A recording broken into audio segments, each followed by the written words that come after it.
Please subscribe and press notification bell. Share and comment what you like the most. Don't forget to check description. You can find their valuable information. Economy of Truth: Practical Maxims and Reflections. Vizi Andrei.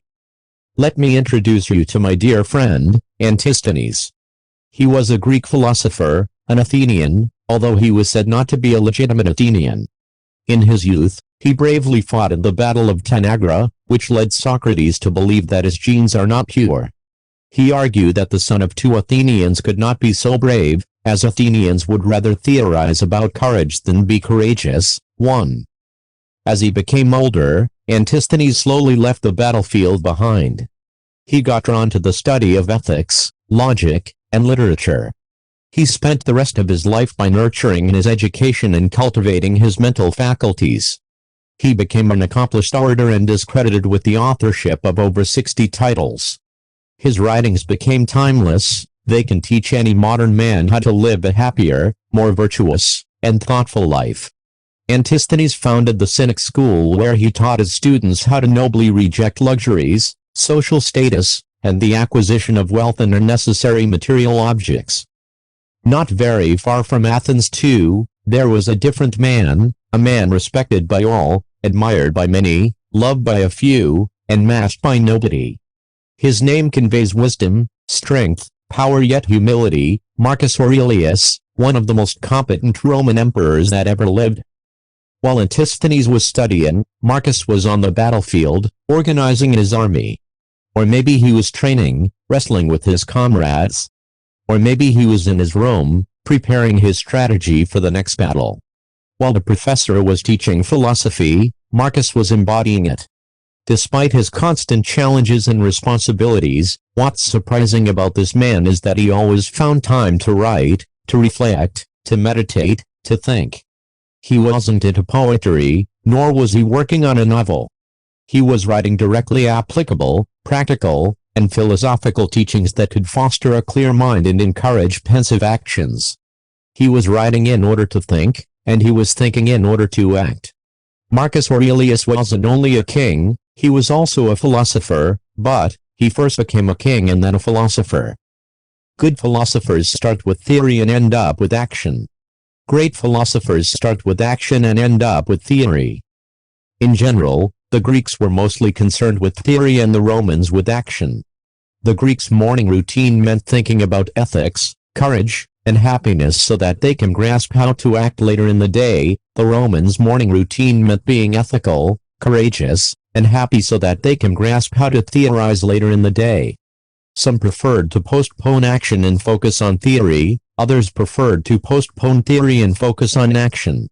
Some lacked knowledge, others lacked experience. By deciding to read this book, you agree to be part of a Greek boat heading toward the Romans. You agree that theory will meet action, that a Greco-Roman world is to be created. As soon as the Greeks start hanging out with the Romans, theories will become more practical and actions will become more thoughtful. As soon as they start going out, the Romans will learn how to seek the truth and the Greeks how to domesticate, and even dominate, its limitations. Let me now prepare you for the first meeting, as we consider the notion of economy of truth. Let's sign the contract. We, humans, naturally face limits of knowledge. These limits are the product of everything which we cannot observe, explain, or solve. In other words, the world we happen to live in is complex. But Homo sapiens do not enjoy unorganized habitats. We naturally seek structure, guidance, and predictability. We need these things, in moderation. But how do we get them? Here's when maxims come to the rescue.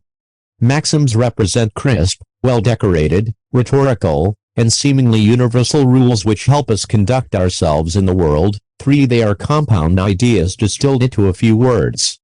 They do not exhaustively match the reality, but rather render it bearable. They are framed in such a manner that they maximize utility while advancing or at least not degrading the truth. Simply put, maxims foster an economy of truth. The notion of economy of truth is a compromise between wisdom and knowledge, truth and utility, argument and action, and science and meaning. Economy of truth is a contract between the Greeks and the Romans, a contract you are going to read slowly, and hopefully enjoy wholly. Instructions and disclaimer. Whenever you come across a maxim that causes you to grimace with dislike or disagreement, pause for a moment. It was not meant to be a universally applicable truth. Such creations are virtually alien to human beings. Instead of expecting maxims to resonate with you, develop a state of mind so that you seek to resonate with them. This work is the architecture of my creative thought exercises. I spontaneously came up with many of them, I conducted research to produce some of them, and I simultaneously did both to generate the rest of them. Although this book happens to be a work of philosophy, I am no philosopher, and the Romans made it very clear that they have no time for philosophy. There was an accident, I gave full power to the Greeks to prepare it for launch. In other words, if you don't consider this book to be a work of philosophy, sue the Greeks, not me. I will provide further excuses in the epilogue. Notice. It took me roughly 3 years to write this book, so I, foreseeably, advise against aiming to read it in one sitting. Take your time.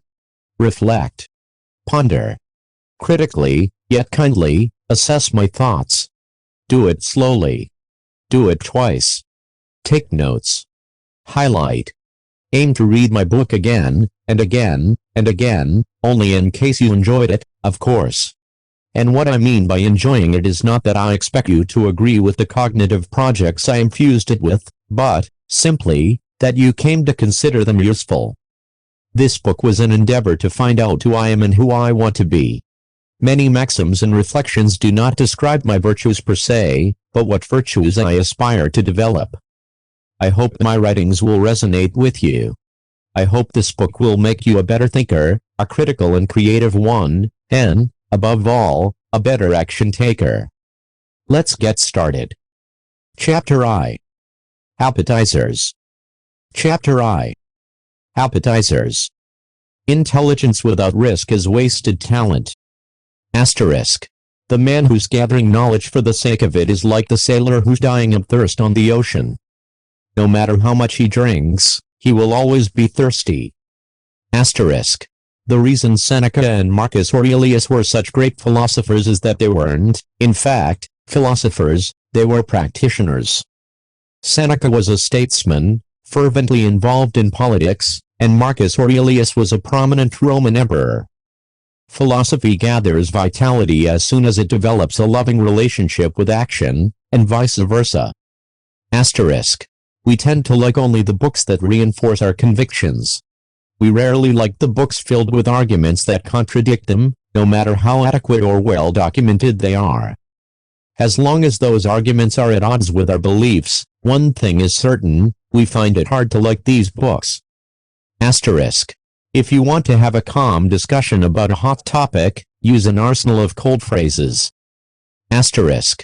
Make a deal with yourself. Never confuse correlation with causation, law with ethics, money with wealth, notoriety with value, muscles with strength, or information with knowledge. Asterisk. Every opinion is insufficient. In philosophy and in everything, one cannot express something that is universally applicable, but only subjectively or locally applicable. No matter how good a writer is, he's human. He's naturally unable to produce ideas that can resonate with all of us, but only with some of us, or, in best cases, with many of us. If a writer doesn't resonate with me, my first instinct is to pigeonhole him as weird. Or, to consider what he expressed to be false or nonsense. I thus judge him. That's why, when this occurs, I sometimes decide to pause for a moment, drink a cup of coffee, maybe even take a walk, and then read his nonsense again. And, this time, I try to read to understand, and not to judge. This time, I strive to get psychologically attached to the writer, to enter his mind, to become his mind. Otherwise, how can I have any chance at grasping the subtle truth he may have formulated? Asterisk. Carl Jung brilliantly noted, everything that irritates us about others can lead us to an understanding of ourselves. And, Hermann Hesse beautifully stretched a similar thought, if you hate a person, you hate something in him that is part of yourself. Thanks to both of them, it is now very clear to me why I can't stand lazy and arrogant people. Asterisk. Don't worry, you can leave your books unsupervised in any public space. 5. Because thieves don't read and readers don't steal. 6. Asterisk. Conscious decision-making versus unconscious decision-making. You can't say you have a habit of going to the gym if you have to tell yourself let's go to the gym, but to develop it, you need to. Asterisk. Kindness without truth comes across as flattery. Truth without kindness comes across as disrespect. Those who manage to find the sweet spot are the most persuasive. Asterisk. Ideas are not situated within the books we read, but within ourselves. That's why we consider many ideas to be evident once we read them. We read a book, and, after we finish it, we consider what we've read to be common sense. The expression of ideas, and not the ideas in themselves, is what we seek when reading books. Most ideas are latent components of our soul, and the soul can hardly make an agreement with the brain to encourage language to produce a nuanced and clear expression of those ideas. Those who succeed in making that kind of agreement are the writers, the good writers. And we need to thank them. And we can automatically do so if we buy their books. Asterisk. Any practical maxim you come across can be attributed to you once your actions reflect its teaching, even though you aren't the author of it. The intellectual property rights are not given to those who merely thought about it or wrote it, but to those who practice it. Chapter II. Seduced by rationality. Chapter II. Seduced by rationality. Those who worship logic don't think outside the box, they squeeze the world in a box. Asterisk. We call open-minded only those people who agree with what we agree with and dislike what we dislike. Rarely do we attribute it to people who reject what we believe. 7. Asterisk. The human mind doesn't seek truth and accuracy, it seeks meaning. 8. Our minds didn't evolve to be scientific tools, they evolved to be survival tools. In other words, nature didn't design them to be truth seekers, it designed them to be useful for our emotional, mental, and social fitness. It's a shame no one dares to develop a criterion for rationality based on meaning, since that's what our intellectual diet is fundamentally based on. Asterisk. The denser the argument, the easier the job to dismantle it. Way too many sentences translate into a declaration of insecure reasoning, hence strong evidence that there are many gaps and cracks ready for you to reveal. 10. Asterisk. Ignore the charlatan who pretends to hold objective facts about difficult topics. Objective facts, that's a fairy tale. The more difficult or delicate the topic, the larger the army of theories, doctrines or biases that revolves around it. Asterisk. Logic, if used as the main instrument for thinking, frustrates the functions of the mind, it doesn't improve them. Great ideas are like sophisticated cocktails, they require some civilized feelings, a large dose of imagination, 40 grams of curiosity, and merely 2 drops of logic. Asterisk. Once I make a decision, I decide to ignore any type of counter-arguments, no matter how reasonable they are. I have a strong personality, or, in other words, I'm an authentic imbecile. 11. Asterisk. In life, if you aim to be rational, you can't be dangerous. You're weak, because, by definition, you're predictable. 12. Asterisk. If you can't appreciate science and religion at the same time, your life must be scary. Asterisk. Contrary to popular opinion, what is correct in practice, but cannot be proven in theory, doesn't become useless or false. It should be common knowledge that what we can see, explain, and understand is not everything that indeed exists. Asterisk. To win an argument, rely on logic. To win in life, reject logic. If you're not willing to often take actions that don't make much sense, having a mediocre life will make perfect sense. 13. Asterisk. To be perfectly honest, most of my so-called reasoning consists in finding arguments for going on believing as I already do. 14. I, unwittingly, fabricated myself a plural identity, one filled with various values. These values are deeply rooted in my personality, I can't make the difference between an argument based on reason and one based on my values, anyway, is there any? Once my values get attacked, my feelings get disturbed. They desperately start sending emails to my rational mind, asking for protection. Then, my rational mind proceeds by deploying a mechanism that can make any opinion look handsome. This mechanism includes some well-chosen words too. You've just witnessed how that mechanism works. My rational mind is a sly lawyer hired by my guilty instincts, feelings, and values to prove them innocent. This fellow is forced to work in order to protect my identity from change, from damage, to conserve it, thus, it needs to be austerely protected, for, if destroyed, I lose myself. 15. Chapter III. On Happiness and Misery. Chapter III. On Happiness and Misery.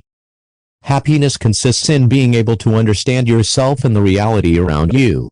If you try to do so, you're on the way to being liberated from suffering and misery. 16.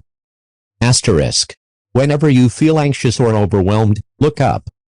It's hard to feel obsessed with yourself and your problems when you are watching the beauty and majesty of the sky, of something much bigger than yourself. Asterisk. A heuristic for a fulfilled life: don't take yourself too seriously, take your family, friends, and work very seriously. Asterisk. If you feel miserable, go to the mountains. Eliminate distractions. Leave your urban habitat behind for a while. Go swim. Hike. Catch some fish. Eat like a caveman, exercise like a caveman. Forest bathing allows humans to become aware of their deeply natural inclinations. It leads to the highest level of personal understanding. Connecting with our genes cures misery better than any amount of modern drugs, psychotherapies, or meditation sessions. Asterisk. The bored-of-life teenager thinks he's a nihilist. He argues that, since everything in life is meaningless, there's anyway no reason to be a faithful life partner, to become either a great lawyer or a scientist, or to simply be a good person. He fails to perform a simple trick, to flip the coin upside down, precisely because there is no reason, and thus no pressure, to be a good person. That's exactly why he should do so. There's nothing to lose, only to gain, idiot. Asterisk. It's a revelation: when we sleep, we experience an extraordinary state. We're unconscious, we're dead, yet alive. In fact, life is bearable only because of this bizarre activity. A human is too weak to be constantly sane for 24 hours. Sleep offers him an immediate strength to resurrect some part of that sanity. Sleep offers you fuel to continue your life adventure. It interrupts it for 7-10 hours, and then you're perfectly good to go.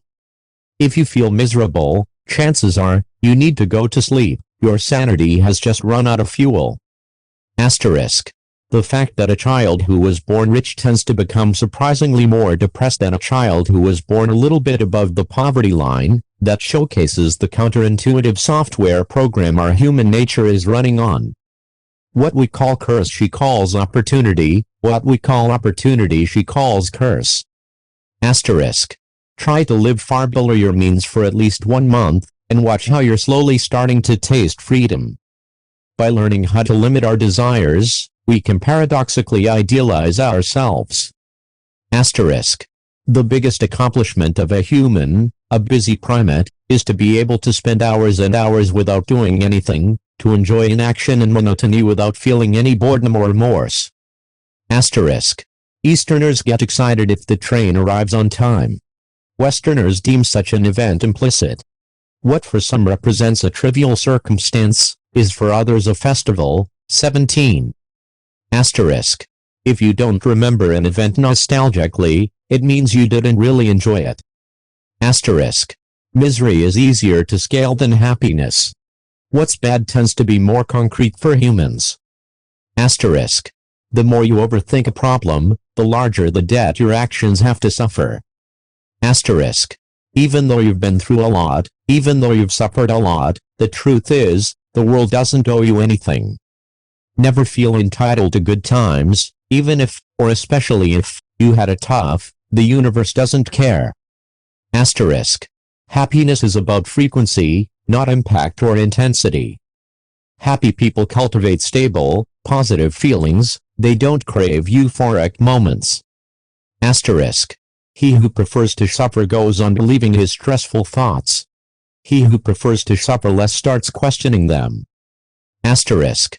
I feel happy when my ambitions disappear, when they fall asleep for a while. As soon as they wake up, stress starts to kick in again. Asterisk. Nature programmed us to seek pleasure and avoid pain, but what if we attempt to hack it rather than follow it? What if we attempt to choose our pain, instead of waiting for life to choose it for us? By choosing our challenges, we infuse our life with predictable pain, and predictable pain is more bearable than random pain. We thus also allow happiness to surprise us, which in turn carries more dynamism than if it were predictable. To hack the chemistry of your happiness, remember that the reaction is counterintuitive. You must pour challenges, rather than pleasure, over your life choices. To hack your human nature, be strategic about your pain and spontaneous about your happiness. The results might surprise you. Asterisk. We don't need to attach any meaning to our goals and objectives. We don't need to affiliate any grandiose purpose to our actions. Frankly, they anyhow don't have any. If we come to grips with the fact that they don't matter, we can go all in, calmly. If they don't matter, we can fail. There is thus no pressure, there's nothing. If everything is indeed meaningless, why take it all so seriously? If everything is indeed meaningless, why throw it away? Once you try to give life a meaning, there's an existential danger. But if you don't, you're detached, you're free, you are alive. You can easily cope with your existence once you realize there is nothing you should cope with. Asterisk. Learn to be happy before you become rich. Contrary to popular opinion, wealth doesn't turn misery into happiness. Wealth turns misery into more misery and happiness into more happiness. Wealth merely amplifies your current state, it doesn't change it. It feeds with whatever you bring to the table. Don't seek wealth if you're unhappy, or else you'll attract even more misery. Asterisk. Contrast. To grasp both how fortunate and ungrateful you are, compare what suffering means to you with what it used to mean to your grandparents.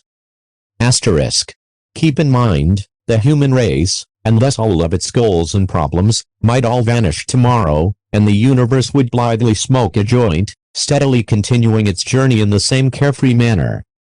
I genuinely wish that we could all go to the moon and, from out there, take an existential look at our problems and goals. They could be thus finally thrown into perspective. We could finally see them for what they really are, tiny, pointless, trivial, and therefore deeply laughable. Chapter IV. The Hidden Curses of Modernity. Chapter IV. The Hidden Curses of Modernity. The difference between a workaholic and a slave is merely psychological. A slave is forced by society to work hard, whereas a workaholic is primed by society to choose to work hard. The alchemy lies in giving the man a sense of independence about his decisions. Asterisk. In an abundant world, productivity is about eliminating bad habits, then adding good ones. In an abundant world, knowledge is about filtering, rather than gathering, information. In an abundant world, discipline is the new freedom. In an abundant world, less is more, and more is less. Asterisk. Law and religion are fictions, but they are not lies. Fictions bring utility to societies and cultures. Lies bring damage and harm. When what we know doesn't help us that much, the principle of utility shall come to the rescue. To fill a gap in knowledge, some fictions may be generated. The more useful the fictions, the higher the chances that they will be regarded as truth by the masses. Asterisk. We are often incentivized to discuss issues such as pollution, poverty or corruption from a global perspective, but we fail to consider them locally, in our city, neighborhood or even family. We are thus infused with a responsibility. The more we think and talk about the issues which we can't control, the more we neglect the ones which are in our control. 18. Asterisk. Many fellows encourage the development of modernist architecture, yet, They somehow happen to regularly wake up in Prague, Amsterdam, Strasbourg, Budapest or Vienna. Asterisk. The meaning of life is a very abstract and paradoxically deeply reductionist notion. Although it exists in our human language, it doesn't mean it should refer to something concrete in the real world, because it doesn't. What's not concrete unsettles humans, hence why we tremble when we ask ourselves the most notorious question of the 21st century, what's the meaning of life? You cannot squeeze the meaning of life into a crisp form of wording, or any form of wording at all. The purpose of living is the very act of living. In other words, life is more about action rather than meaning. Asterisk. Experiment, investigate a recent political dispute from your country. Try to form your opinion about it. During your investigation, pay attention to your mood. Watch how often your emotions change sides, get troubled or lose temper. In politics, the truth is far from straightforward. It's generally nuanced, way too nuanced for our instincts, emotions, and biases to cope with. Nuances render our feelings and values confused, and consequently our argumentative algorithm unsettled and perturbed. As soon as it becomes perturbed, it starts craving emotional debates. Any dispute that involves nuances naturally generates tension, and, when it comes to this sport, politics easily holds the leading position. Asterisk. Contrary to orthodox belief, bureaucracy is designed to be a complex system not because it's difficult to build a simple one, but because what's complex keeps people away from understanding, therefore questioning or challenging authority. Asterisk. It's a trend to conflate capitalism with corporatism. Many who claim to be against capitalism can't grasp that they, in fact, oppose corporatism. 19. Asterisk. It's a travesty to argue that modern humanity made tremendous progress in knowledge in the last few decades or so. Knowledge barely advanced. Modernity is boasting myriads of long papers roasted and packed in academia, and libraries are restocking their shelves with fresh books every single day, yet, Herodotus, Machiavelli, Plato, Darwin or Pascal already said it all, hundreds or thousands of years ago. Asterisk. When dealing with a scarcity of information, the best mental model is to keep your mind open. When dealing with an abundance of information, the best mental model is to keep your mind closed, by openable windows. Asterisk. For many convinced atheists, science is, in fact, the modern version of religion. They don't question it, they have faith in it. For them, science is thus more about meaning rather than truth. 20. Asterisk. Imposed diversity is the illusion of freedom. Asterisk. Don't pay attention to what a politician says, focus on what he does. Ditch the news, go analyze his projects, not his language. You'll soon start to live in a different world. Asterisk. Amazon, the company, is way more appreciated by humans than Amazon, the river. We are living in an age where fictional, rather than objective, realities dominate our existence. 21. Asterisk. The fact that a modernist building is no longer new in 50 years represents the best evidence that humanity has regressed, rather than progressed, when it comes to architecture, beauty, aesthetics, and design. Asterisk. You're free only if you use your freedom. 22. Asterisk. We need to risk both being offensive and offended if we long, as a culture, to stipulate a social contract so that free speech represents a dominant norm. The more capable we are to bear this risk, the stronger this norm will be. 23. Asterisk. Celebrities, fellows whose only competence is cracking the code of getting media attention. Don't let these people fool you, they want you to mistake the particular for the general. Their skill is, in fact, extremely domain-specific and it doesn't apply to other settings. Being famous and entertaining doesn't transfer to solid political views, high intelligence or strong moral values. Fame creates illusions. Everyone should be naturally very skeptical when it comes to what these guys have to say about politics, ethics, happiness, and basically anything. Asterisk.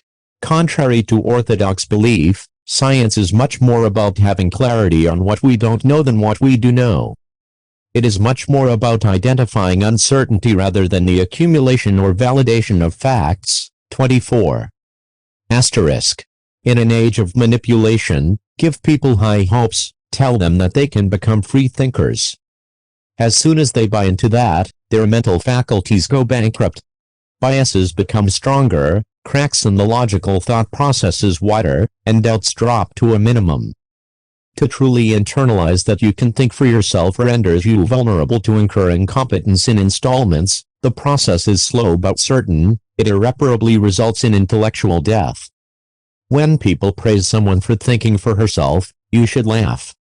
You can't think for yourself. No one can. We cannot think independently of other human beings. Our thinking process is the product of what we read, watch, experience, and whom we socialize and hang out with. One should be able to swallow nuances. You can't think for yourself, but you may very well not think like others, yet you do think with others. It's about correlation, not causation. Any reasonably plausible idea someone puts in your mind is likely to have an effect on your thinking. If I make you read On Liberty by John Stuart Mill and then I ask you what values should a good society be based on, you are going to end up offering me a slightly different answer than if I make you read The Sovereign Individual by James Dale Davidson. Even though you may enjoy neither of them, they nevertheless influence you. The reasoning you're going to develop in the evening will be correlated with the books that you read in the afternoon.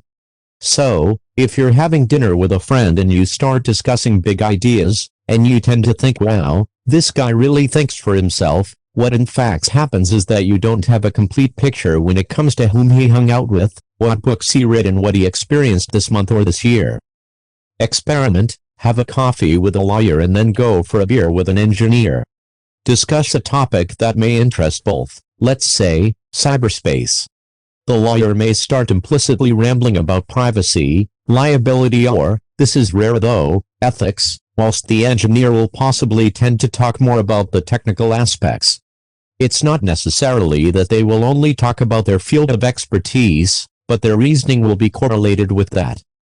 We don't think for ourselves, we don't think like others, yet we do think with others. 25. Asterisk. Some time ago, cities used to be walled. Building these walls was practical, in a sense that no one could come in. The same situation applies to a radically conservative person's mentality. He builds spectacular walls around his mind, so that it becomes fully closed, so that nothing and nobody can render him willing to change his opinions. On the other hand, a radically liberal 26-person builds no walls at all around his mind, so that it becomes fully open. He blithely allows every possible perspective to enter his mind. What shall I personally decide to do? Shall I be a liberal person, build no walls at all around my mind? No way. Shall I be a conservative one, fully enclose my mind by gigantic walls? No way. But, then, what shall I do? The best approach would be to indeed build walls around my mind, but I shall equip them with many regulated gates. And these gates shall be opened only for those opinions that obtained visas, only for the ones who meet a reasonable standard. These opinions can stay, first, only for a defined and relatively short period of time, and then, only if they prove to me that they are indeed reasonable, can stay longer within my mind, and perhaps even apply for citizenship. Chapter V. The Fool and the Educated. Chapter V.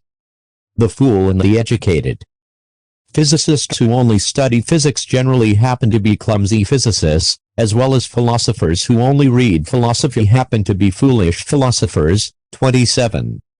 You can't bring out the flavor of your intellect if you don't try to establish relations with disciplines that are not at all related to your specialization.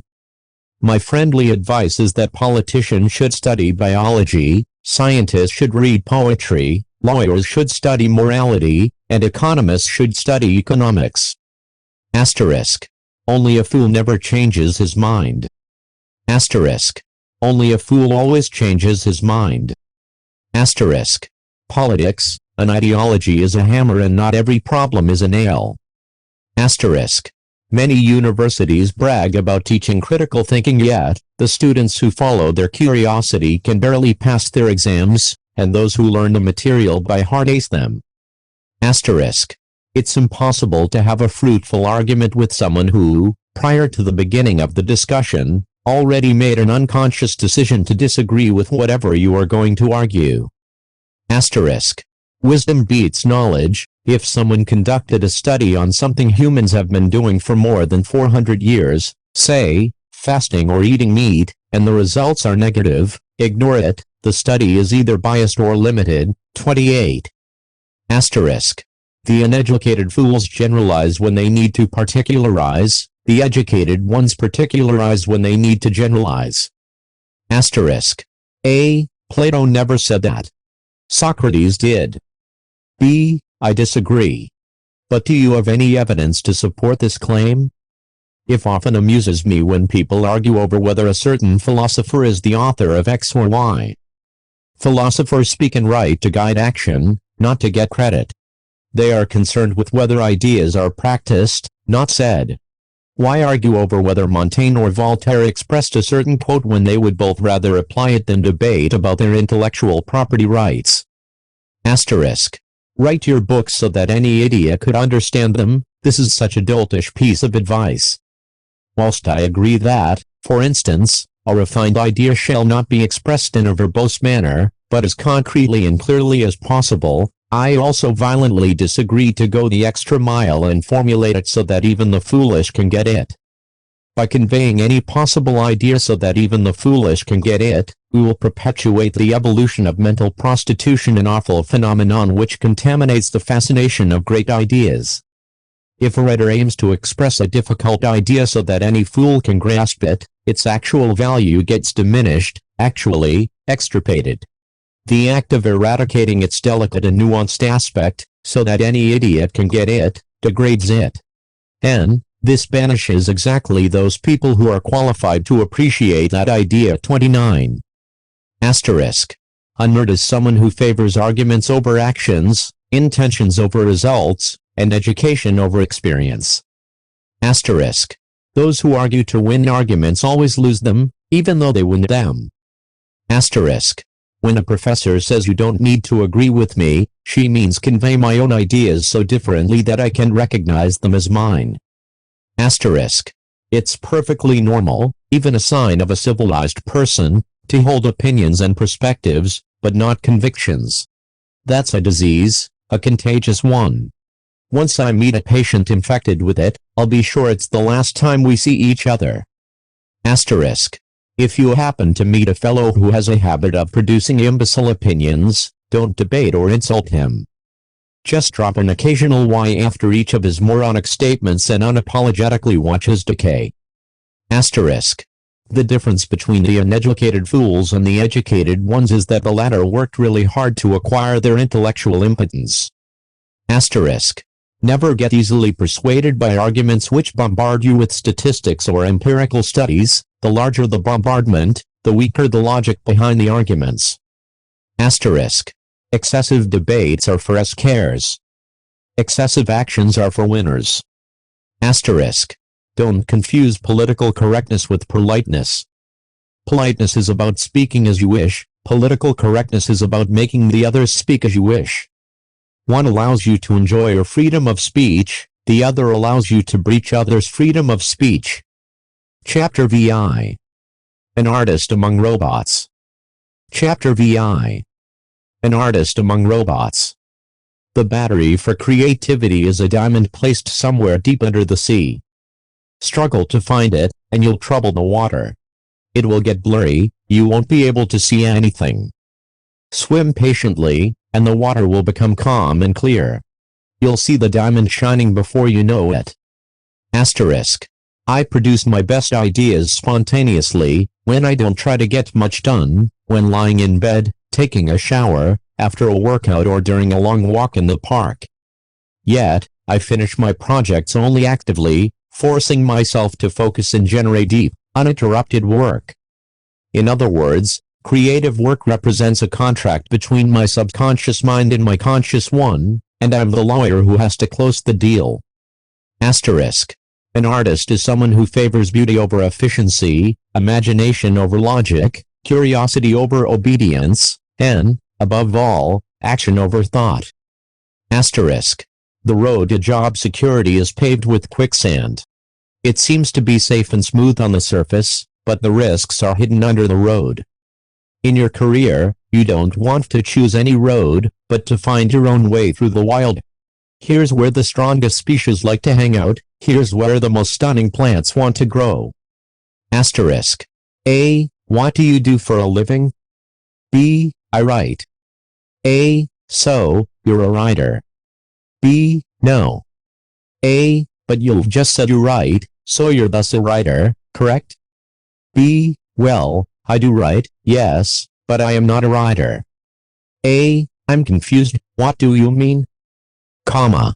You're not a lawyer. You're someone who helps people deal with legal matters. You're not a doctor. You're someone who saves people's lives or gives them the right advice to improve their health.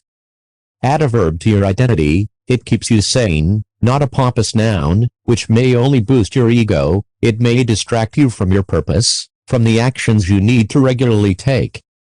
Your job is to do something, not to be something. Asterisk. A good writer chooses his words carefully. A great writer lets the words choose him. Asterisk. Your life calling emerges as a result of trial and error rather than predetermined desire or choice. Asterisk. I write because, well, that's what I do, not because that's what I want to do.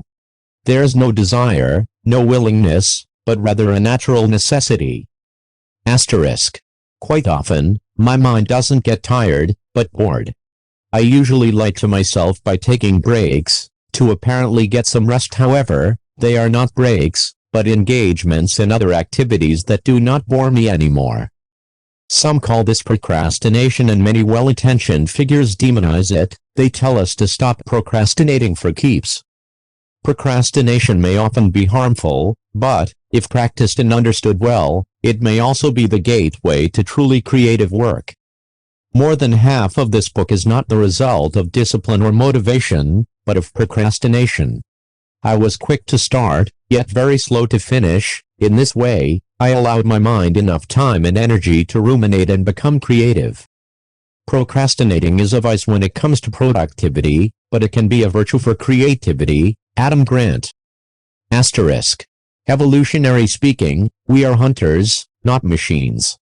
Dear modern humans, stop craving organized and predictable habitats. 30. Your vitality revives only if you immerse yourself in environments filled with uncertainty, only if you decide to face, even dominate, what you don't know, understand or can't foresee. 31. Asterisk. If fame is a curse, successful people, by definition, can be seen. 32. Almost every person I admire has a quiet life at home with someone they love, working on projects they love, designing their life as they love. Asterisk. Imagine you're a judge, and you need to solve a terribly complex judicial case. It entails problems that no judge whatsoever has ever had to face before. And you need to come up with a solution in 48 hours. What do? Firstly, of course, you need to formulate what the problems at stake are and what type of law you need to refer to. This will take you quite a while. However, the purpose of all of this is, frankly, only to organize the thinking process, and not to provide any solutions. In order to solve a complex case, creativity shall be exploited. It's a new type of case, there's no precedent, you only have one option, you have to become creative. Only the ideas gained from walking have any worth. Nietzsche. There's a paradox when it comes to creative work, the harder you try to be creative, the less you shall succeed. If you continuously try, for 6 hours, to find the solution to that case, you will most probably fail, and, as an extra gift, also get extremely frustrated. Why?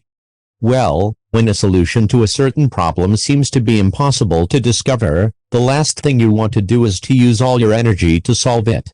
You cannot make your conscious mind grasp what the case profoundly involves. Its intellectual resources are limited. You may be better off to take a break, drink some wine or play tennis for 1 hour. And, then, the solution to that complex judicial case may come naturally. You will simply, inexplicably, come up with it. And this happens due to your unconscious mind, the greatest source of creativity any human being possesses. The unconscious mind is a hidden treasure. It's a complex algorithm which, once delicately activated, does wonders. If you make it work properly, it may be able to solve virtually any type of complex issue. When we are facing an intricate issue, our mind needs to firstly experience stillness if we want to have a chance at solving it. If, prior to the thinking process, our mind is clear, calm, and still, the chances of solving our difficult problems increase substantially. That's how you come across creativity. You focus on anything but being creative, you focus on anything but your thoughts. Prior to the thinking process, your mind needs to be still. Prior to the thinking process, meditate. Take a walk in the forest. Run. Go to the gym. Or do anything that can render your mind still. Creativity is not something we can acquire systematically. The most we can do is to foster a state of mind so that creativity may come to us. Chapter VI. On Ethics and Friendship. Chapter VI. On Ethics and Friendship. He who is preaching about the need for collective responsibility is trying to conceal his individual irresponsibility. Asterisk. If you're often too kind in your relations with other people, they will start mistaking your remarkable attitude for common sense. When you'll then display, at times, a behavior that shows common sense, they won't appreciate it any longer. On the contrary, they will pigeonhole you as either rude or uneducated. Humans are not sophisticated creatures, they are contrast monkeys. Be strategic about your acts of kindness. Asterisk. There is no guarantee that by using the same language and phraseology we can understand each other. As long as we deploy these tools to explain different experiences, we are at odds with each other. Asterisk. In politics, there are no ethical deeds. What renders an event ethical is merely a well-argued interpretation or an insufficient perspective. Asterisk. There are only two people who can tell you the truth about yourself, an enemy who has lost his temper and a friend who loves you dearly. 33. One intends to hurt you, the other intends to help you. Confuse their intentions, and you will successfully mistake your friends for your enemies, and vice versa. Asterisk. If angels are indeed willing to reduce the suffering that contaminates the world, they should organize themselves, not as well as, but, better than the Mafia. 34. Asterisk. The insults coming from your enemies carry more truth than the flattery offered by your friends. Asterisk. Elections, don't go vote because you wish to change the balance of power, go vote because you wish to change yourself. Those who avoid taking a moral stance are slowly cultivating indifference and irresponsibility in their hearts, the most shameful vices of any democratic society. Asterisk. The most dangerous vices are the ones we don't recognize any longer. Asterisk. Don't be tolerant of the intolerant even if, or especially if, you're a tolerant person. Asterisk. If you wonder why most lawyers, people who, in theory, should wield justice, have no integrity, remember that ethics is not part of the law school curriculum. Asterisk. A generous act is generous only if you intend to get nothing out of it, not even a positive feeling. Experiencing pleasure after the act should be a natural side effect, not a conscious objective. Asterisk. Good friendships are bittersweet. They need both kindness and honesty, both fun and pragmatism, both arguments and understanding. Asterisk. Patriotism, you don't have a duty towards your country to improve it, you have a duty towards your country to improve yourself. Asterisk. Colonialism consists of theft, genocide, and slavery. Whilst international law separately constructs these three actions as crimes, colonialism is not constructed at all. So, politically speaking, colonialism is not a crime. In fact, it's national pride. Have a talk with some Spanish, Portuguese, French, British or Dutch fellows about their historical achievements, they will gleefully brag about their colonial era. Asterisk. Courage, The ability to act well not necessarily in extraordinary circumstances, but in our daily challenges. 35. Asterisk. No matter how much we lionize culture and education, these can never be more effective than religion when it comes to developing a moralistic mindset. A lecture about Kant or John Stuart Mill is meant to offer us some information, whereas a sermon is meant to change our lives.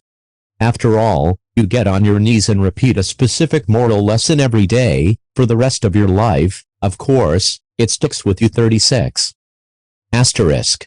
Virtue is not about suppressing your vices, but about domesticating them. Only those who have the capacity for evil stand a chance at cultivating a virtuous character. Chapter VII. Drinking wine with Seneca. Chapter VII. Drinking wine with Seneca. Information is like alcohol. You can either drink it quickly to get drunk and become foolish, or you can drink it slowly to enjoy yourself yet remain sober. In other words, you can either use information to further develop your biases, or you can use it to train your mind. Asterisk. Only read the books written by action takers, so that you won't have to study any theory for the rest of your life. 37. Asterisk. A large argument means insecure reasoning, a short one means lazy reasoning. The sweet spot is somewhere in the middle. Asterisk. Doubt is necessary, but making a goal out of it is insanity. In fact, it's stupidity. Skepticism may be the elegance of wisdom, but it may also get you drunk with impasse. It may bring a halt to your thinking progress. Asterisk. To genuinely consider yourself a realistic person is intensely arrogant and naive.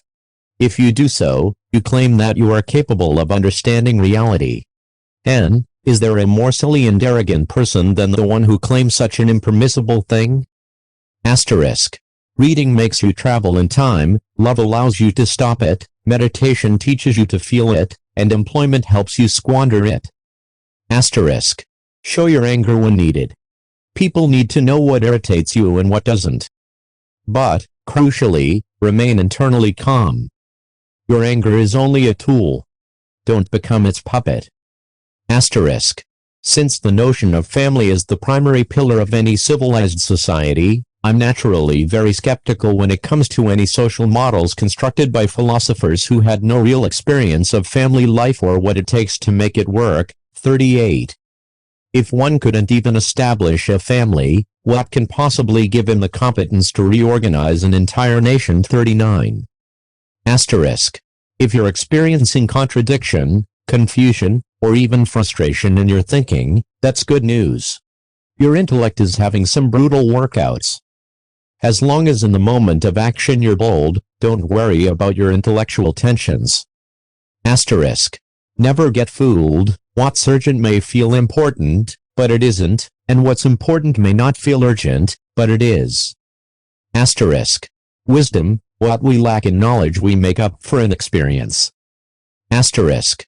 One of the best indicators for narcissism is excessive paranoia, constantly making false connections that people are conspiring against you. Asterisk. To disarm hate, don't take it seriously. Casually laugh at it.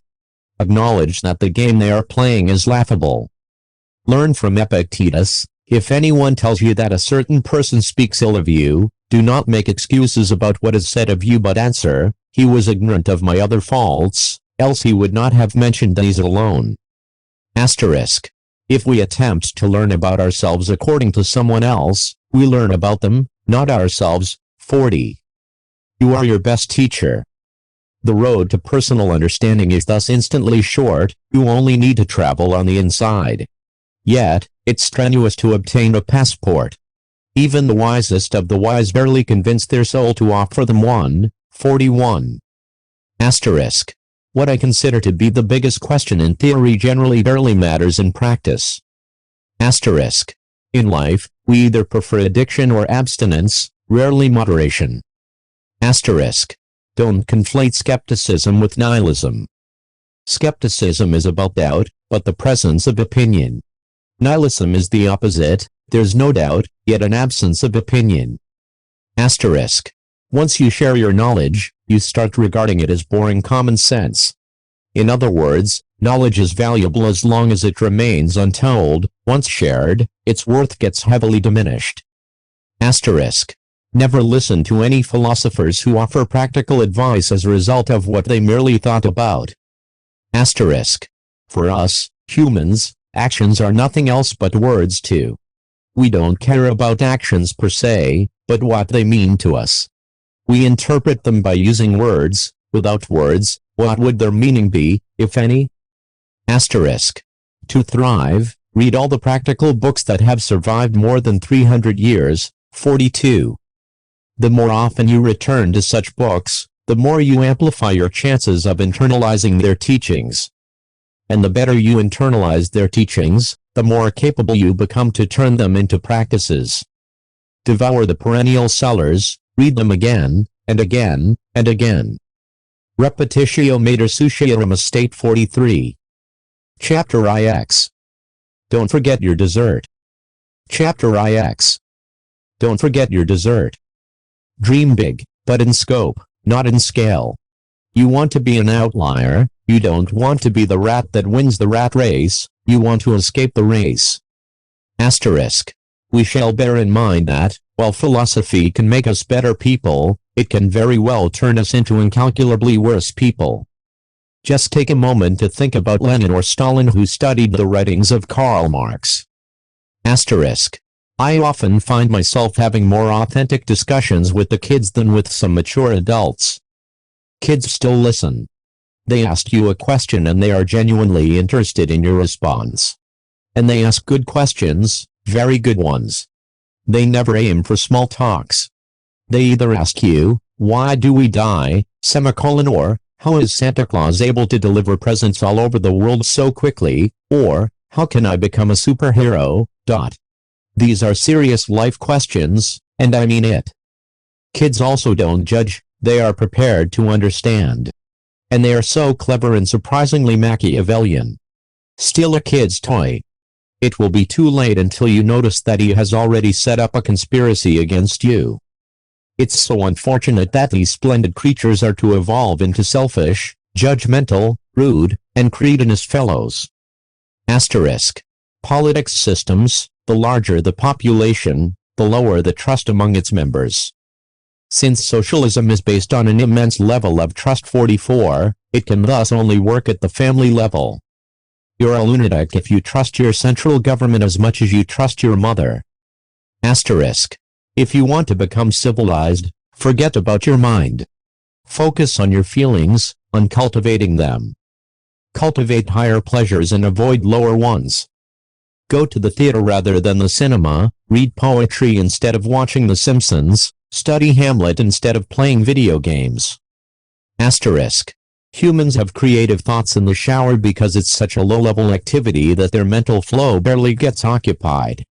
It's one of the only places in modern life that allows their imagination to be free from distractions and thus produce original cognitive projects. 45. Asterisk. In an abundant world, include intermittent fasting in your daily routine. Don't apply it only to your body. Fasting can also be mental, emotional, and spiritual. Go meditate, write, read, swim or fish. Turn off your phone, avoid social media, ditch the news. Defy modern humanity. Asterisk. Thought experiment. I wonder if the successful men who on their deathbed say I wish I had more fun would have become successful men if they indeed had done so. 46. Asterisk. School is a game. To succeed, there are some rules you have to follow. Life means wilderness. There are no rules, it's all about survival. One habitat is predictable and organized, the other is uncertain and chaotic. As soon as you leave school, get ready to exchange obedience with curiosity, logic with psychology, risk management with risk-taking, and theory with experience, otherwise, you won't survive. Epilogue. Facta, non verba. Epilogue. Facta, non verba. If you're reading this right now, it means your journey is about to end. It means it's time to rest for a while, and then get ready for yet another journey, be it intellectual or actual.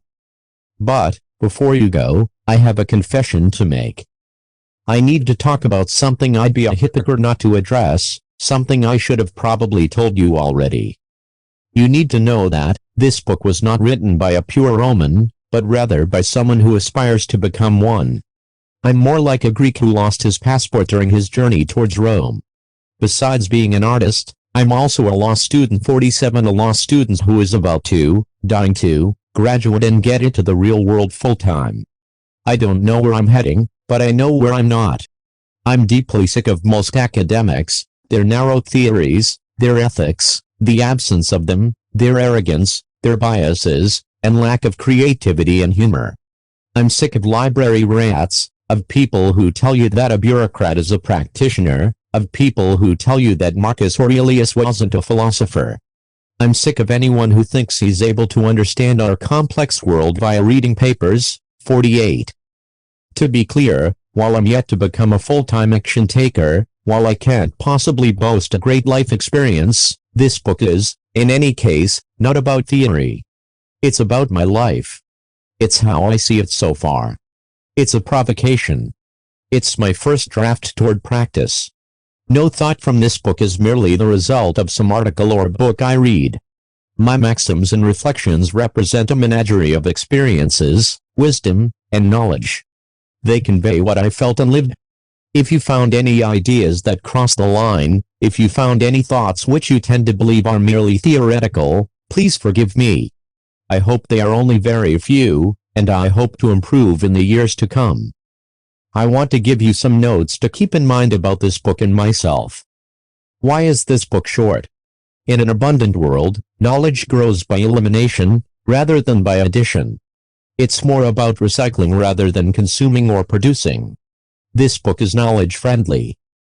If you didn't like or if you disagreed with certain paragraphs, maxims or ideas from this book, I understand you. I am aware of my limits of knowledge, but, unfortunately, I don't know where they lie. While I take full responsibility for all of my opinions from this book, I won't hesitate to disagree with my writings in the future. I'm trying to remain flexible, or, in other words, mentally sane.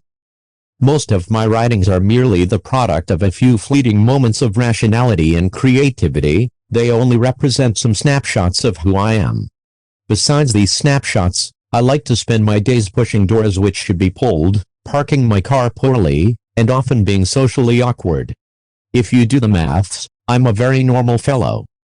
Let me finish this book with a quote from Julius Caesar, the emperor who played a critical role in both the demise and the rise of the Roman Empire.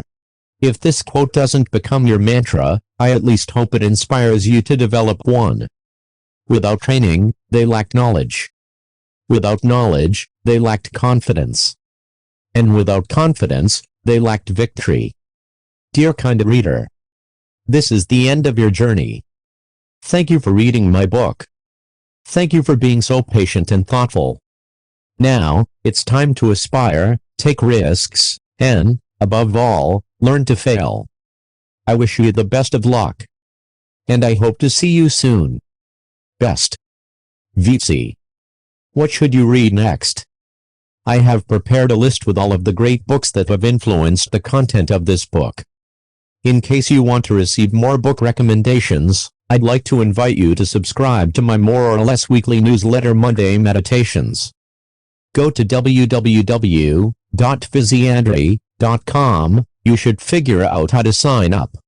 You'll also get the most practical things I learn every week directly in your inbox. I hope to see you there soon. Selected Bibliography.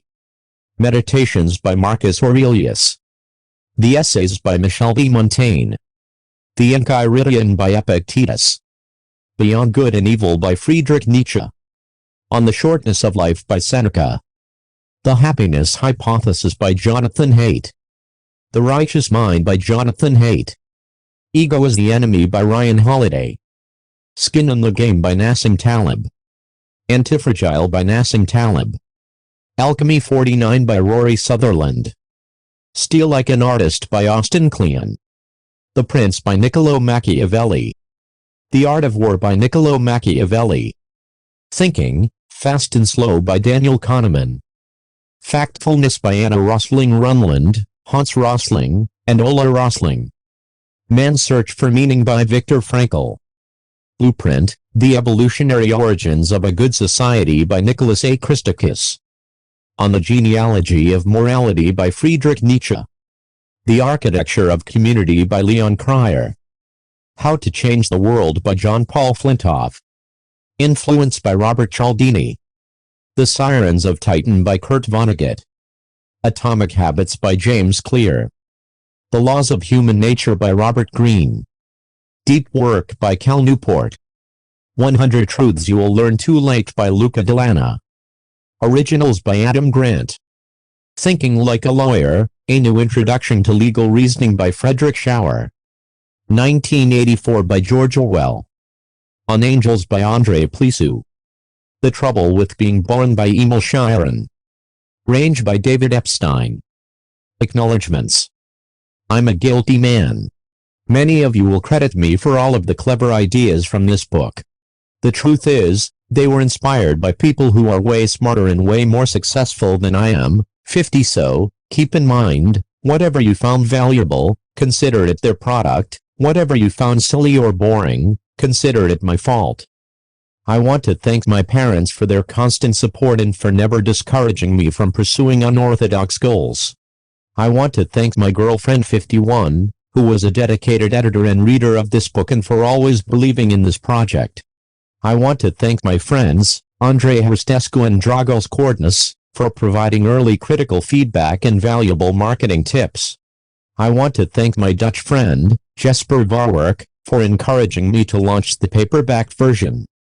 It would be deeply unfair not to thank Larry Sanger, Jack Peach, and Ruben Chavez for their positive feedback about this book, which gave me a much-needed dose of confidence. I admire each of them, and I'm lucky to be able to collaborate and think with them. In this category, I want to also thank Joe Norman and Luca Delana for their contribution to this book and their kind words about my work. Finally, I would like to thank each of my readers, including you, because, without them, and without you, this book would have no vitality. Without you, this book would not be alive. You are the one who adds fuel to the fire. I deeply appreciate your time and support. Please subscribe and press notification bell. Share and comment what you like the most. Thank you for watching. Don't forget to check description. You can find their valuable information.